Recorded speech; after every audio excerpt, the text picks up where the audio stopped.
Për këtë debat kaq të mirë dhe kaq të frytshëm për fermerët, vënçja juaj? Mungesa e vizionit, Po. Mungesa e parave, Po. Dhe transformimi i bujqësisë shqiptare në nivele konkurruese, jo mbi jetese. Sot flitet dhe u debatua për mbi jetesë. Po. Ndërkohë, ne kemi planifikuar të integrohemi në Bashkimin Evropian. Nuk ndodh nëse nuk ndryshojmë vizionin dhe nuk çojmë paratë atje ku duhet. Sakt. Parat do vejnë ati ku duhet, janë të programuar, nuk mund të ecin as me teori kot, as me bë opozitën, të gjitha këto parat që janë planifikuar në buxhetin e shtetit. Dalin 52 milion euro për të nxitur. S'du të them dhe atë tjetër, sepse dalin opozitarët, i bëhet qefi që u myll kjo, u myll ajo, dhe së shpejti, nuk po ta s'du ta t'ja jap informacion këtyre, së shpejti do të edhe ato. Jo, së shpejti edhe Bashkimi Evropian do të financojë për fermerët shqiptar, së shpejti. Po deshe e bëjmë basë dhe në muajin maj do vim prap, e ta shikoj da do jetë realitet, po s'do jetë realitet. Në muajin maj do vim prap, edhe do jetë realitet kjo po jo. Pra, BE-ja... Po zoti që ato lekë të BE-s të ndani si ç'duhet, jo si lekë të Ato nuk e di, sepse ato duan pyet ato që nga fillimi i zhbërës, u s'ka marrë pjesë atë. Atë fermerët çdo ditë më thojnë si bëhet, aty ku kontaktoj edhe nuk vetëm për të nxjerrë foto, po për të thënë realitetin. Dhe nuk mund dalim, siç mund dalin ca parti opozitare që kënaqen kur shajnë, por duhet animosh realisht fermerin, të thresë kryetarin e bashkisë.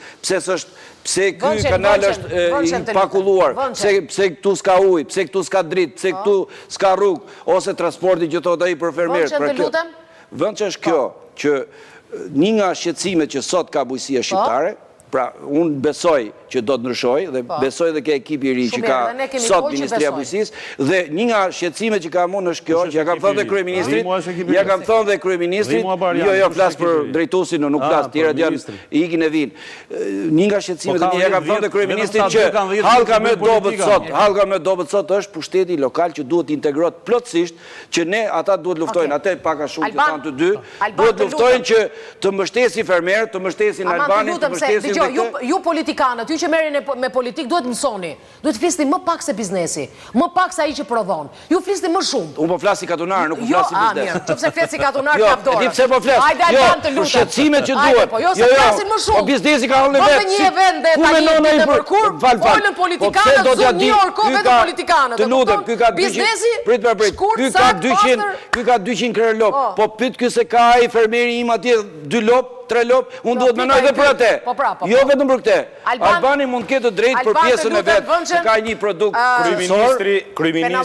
Kryeministri tha më jepni projekte konkrete dhe asgjë nuk i shkoi. Kryeministri tha bashkit, prit një sekond. Kryeministri tha një sekond më burr. Ore ti pasën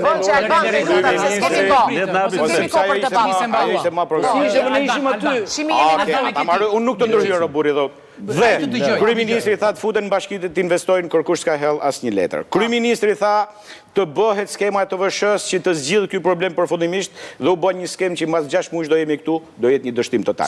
Atëherë, problemi këtu është nuk ka një drejtori të bërjes politikave në Ministrinë e Bujqësisë.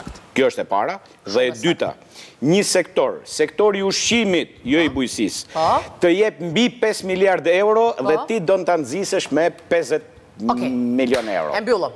Do mblidhemi prapë mas 6 muajsh. Jo, megjithatë, premtim do vish në studio. Premtimi është i tillë që bujqësia shqiptare nga vitin vit ka rritje. Dhe disa nga vështirësitë që hasin sot fermerët, ato do të korrigjohen. Dhe ky buxhet për bujqësinë është buxheti më i madh i gjithë kohërave që kanë qenë.